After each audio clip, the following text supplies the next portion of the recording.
आप मानोगे नहीं, यहाँ पर कल ट्रेन में लोगों को बैठने के लिए जगह नहीं थी। वहाँ हम होकर जनरल डिब्बे में आए। तो ये भी बोल सकते हैं कि ये भी भगवान की हमारे प्रति उनका आशीर्वाद है। वरना ऐसी भीड़ भाड़ ट्रेन में आपको बैठने के लिए जगह मिल जाए वही बड़ी बात है। हम वहीं सो कर आए थे और घूम के जितने भी हम टायर्ड हो गए थे तो थोड़ा रेस्ट भी हमको ज़रूरी था। तो उसके हिसाब से हमको बहुत रेस्ट भी मिल गई और हमारा नींद भी पूरी हो गई। आराम से जाकर हम प्रभु से दर्शन कर सकते हैं। चाहो और आप अच्छे हो तो अच्छे लोग आपको हमेशा कहीं ना कहीं मिल जाते हैं। जैसे कि मेरे को यहाँ ये भाई मिले हैं। भाई यहीं आ रहे थे और औरंगाबाद यानी कि संभाजी नगर, और मेरे पास कैश ख़त्म हो गया था। तो मैं भाई को बोला कि क्या करें, कैश है नहीं। तो उन्होंने बोला चलो ठीक है, मैं आपको एटीएम से निकाल के दे देता हूँ।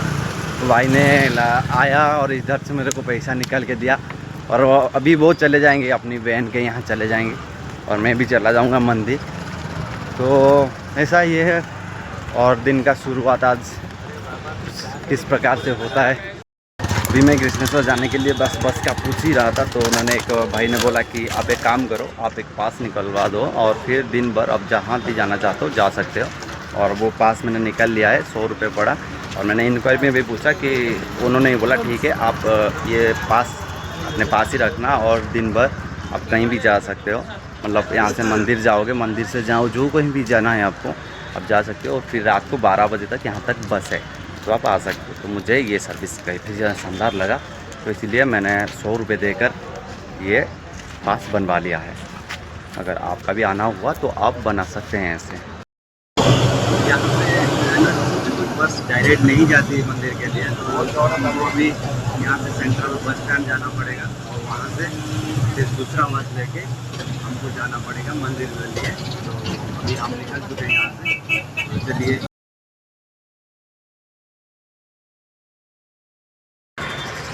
मैं अभी संभाजी नगर के सेंट्रल बस स्टैंड है वहीं पर हूँ। सेंट्रल बस का तो है, काम तो है नहीं ज़्यादा, बस मुझे दिखता नहीं। और यहीं से 10 मिनट पे हमको कृष्णेश्वर के लिए बस मिल जाएगा। तो अभी तो उसका वेट करते हैं और फिर बस से चलते हैं प्रभु जी के पास। अभी जो है हमको बस मिल चुकी है यहाँ से कृष्णेश्वर के लिए। और यहाँ से जो कृष्णेश्वर की दूरी है वो 30 से 35 किलोमीटर की दूरी है। और इसे कवर करने में कम से कम 40 से 45 मिनट का वक्त लगता है। और अभी तो सुबह का टाइम है, ट्रैफिक भी है नहीं, तो लगता है कि जल्दी पहुँच जाएंगे। और वहाँ पहुँच कर वहाँ एक रूम लेकर वहाँ पर फ्रेश होंगे और फिर अपना दर्शन करने के लिए जाएंगे।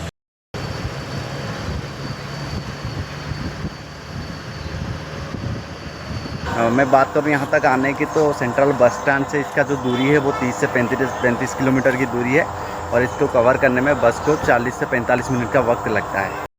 अभी यहाँ एक मतलब डोरमेट्री तो नहीं बोल सकते, उस टाइप का कुछ था। और नहाने का और बैग रखने का, मैं दिन भर बैग यहीं रखूँगा और नहाने का जो चार्ज उन्होंने 250 रुपये लिए हैं। और अभी मैं जा रहा हूँ मंदिर दर्शन करने। तो चलते हैं मंदिर दर्शन करते हैं, क्या सिस्टम है क्या कुछ है तो मैं आकर ही आपको बताता हूँ। अभी हमारा कृष्णेश्वर महादेव जी के मंदिर में दर्शन हो गया है। और यहाँ तो मंदिर के अंदर पहले मोबाइल वगैरह ले जाने का अनुमति हुआ करता था, लेकिन अब वो सब बंद हो गया है। तो फ़ोटो आप बाहर से ही सिर्फ ले सकते हैं।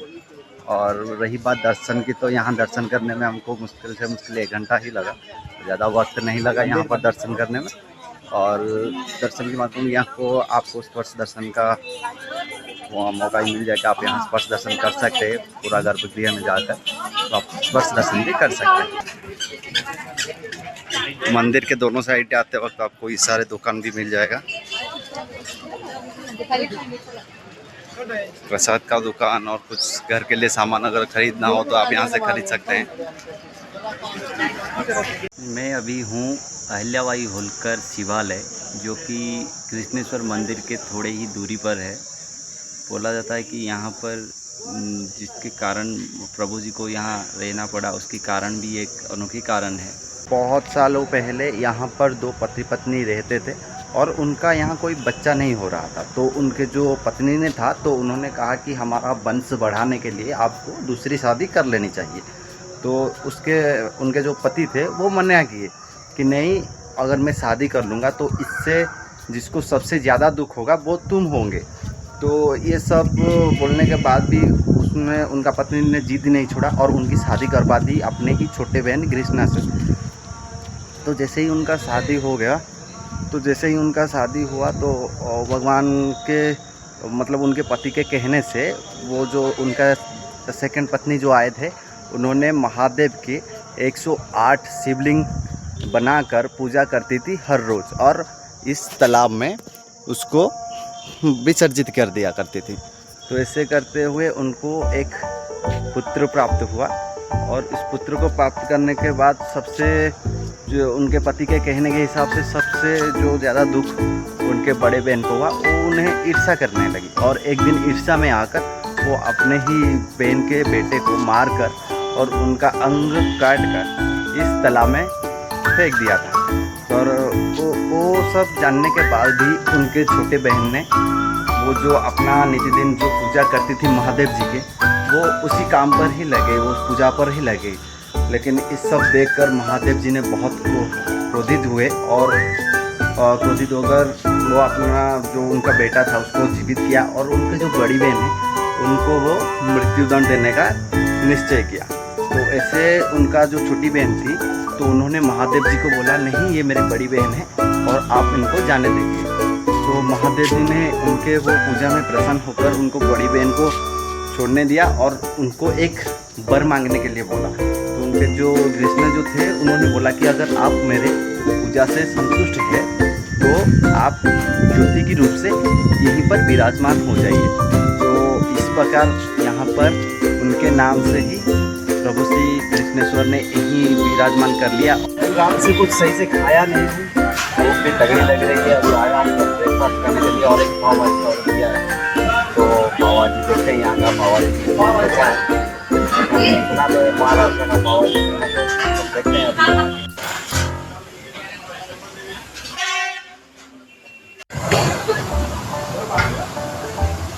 खाना अच्छा ही है, मतलब ज़्यादा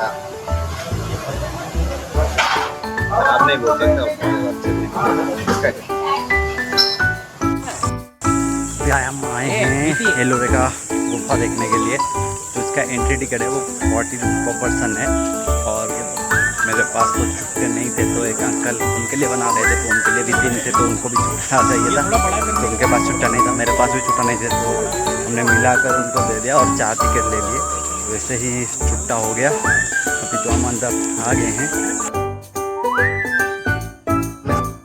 थोड़ा गुफा यानी पर है वो मंदिर। ये दुनिया का एकमात्र ऐसा मंदिर है जिसको ऊपर से नीचे की ओर बनाया गया था और उस जमाने के आर्किटेक्ट में इतना सामर्थ्य था कि वो ये सारे चीज़ सोच सकते थे। आजकल के वो आर्किटेक्ट को तो ये समझ में नहीं आएगा कि ये हुआ कैसे। मतलब आज तक भी इसके ऊपर रिसर्च जारी है कि इसको बनाया किसने है और क्या था इसके पीछे रीजन, कुछ भी समझ में नहीं आ रहा। रिसर्च में कुछ पता नहीं चल रहा पुराने ज़माने के साइंस में, तो आजकल के साइंस से काफ़ी ऊंचा था। वही है कैलाश मंदिर, देख रहे हैं। ये 20 बार 20 रुपये वाली जो हमारा नोट है इसमें तो इसी का तस्वीर लिया गया है। टाइम हो गया अभी 2:15। अभी भूख भी लगी है, टाइम भी हो चुका है खाने का। तो अभी मैं आया था एक रेस्टोरेंट में, यहाँ मैंने ऑर्डर किया एक ओडिया थाली, जो कि मैं उड़ीसा से हूँ तो इसलिए मैं ओडिया थाली ऑर्डर किया हूँ। तो देखते हैं ओडिया थाली में क्या क्या आता है। और इसका जो प्राइस है थाली का वो 180 रुपीज़ है। तो खाने और पीने के मामले में मुझे ये जगह थोड़ी सी महंगी लगी है। सर मैं जितना पैसा बचाने की सोच रहा हूँ ये इससे ज़्यादा खर्चा हो जा रहा है। भी खाना खाने के लिए आया तो देखा कि थालियाँ 80 रुपये 90 रुपये, तो केदारनाथ में 250, कुछ ख़राब नहीं है। अगर यहाँ कम्युनिकेशन की इतनी सुविधा होकर यहाँ थाली 180-90 हो सकता है तो केदारनाथ में कम्युनिकेशन का तो बिल्कुल भी मतलब कोई साधन नहीं है वहाँ पर, तो सारी चीज़ें जो बहुत मेहनत से पहुँचानी पड़ती है तो वहाँ चीज़ों का मतलब रेट होना आम बात है। यहाँ एक खाना खाया मैंने 180 रुपये दिया और GST एक्स्ट्रा। अरे ये क्या हुआ भाई, एक्स्ट्रा GST है तो GST वाली होटल भी था नहीं है, क्या बताएं यार, गजब है गजब। हम है अहिल्याबाई होलकर शिवालय में। अभी यहाँ शुरू होने वाला है लाइट शो और इस लाइट शो को देखने के लिए हमको 50 रुपये का लेना पड़ा है, टिकट लेना पड़ा है। अभी सबको तो बाहर निकाल दिए हैं, अभी कोई आया नहीं है। फर्स्ट शायद मैंने ही अंदर एंट्री लिया है टिकट के साथ। अभी जैसे जैसे यहाँ पर लाइट शो का टाइम नज़दीक आएगा तो लोगों की भीड़ बढ़ती रहेगी। अहिल्याबाई होलकर के जो शिवालय है वहाँ पर आया था लेजर शो देखने के लिए। शो तो उतना खास कुछ लगा नहीं, मतलब यहाँ पर अहिल्याबाई जी के वो पूरे जीवन को विस्तार से बताया गया है। अगर आप विश्वेश्वर आते हैं तो ये एक्सपीरियंस भी आप ज़रूर ले लीजिएगा। 50 रुपये का एंट्री टिकट है और वैसे उनके जीवन के बारे में कुछ आपको सीखने को भी मिल सकता है। तो जब भी आइएगा तो ये जगह को भी एक्सप्लोर कर लीजिएगा। अभी टाइम हो गया है संभाजी नगर को भी बाय बाय बोलने का। अभी ट्रेन आ रहा है ग्राम एक्सप्रेस, चले जाएंगे नासिक रोड के लिए। तो कल की सुबह नासिक में जाएंगे और जय श्री महाकाल।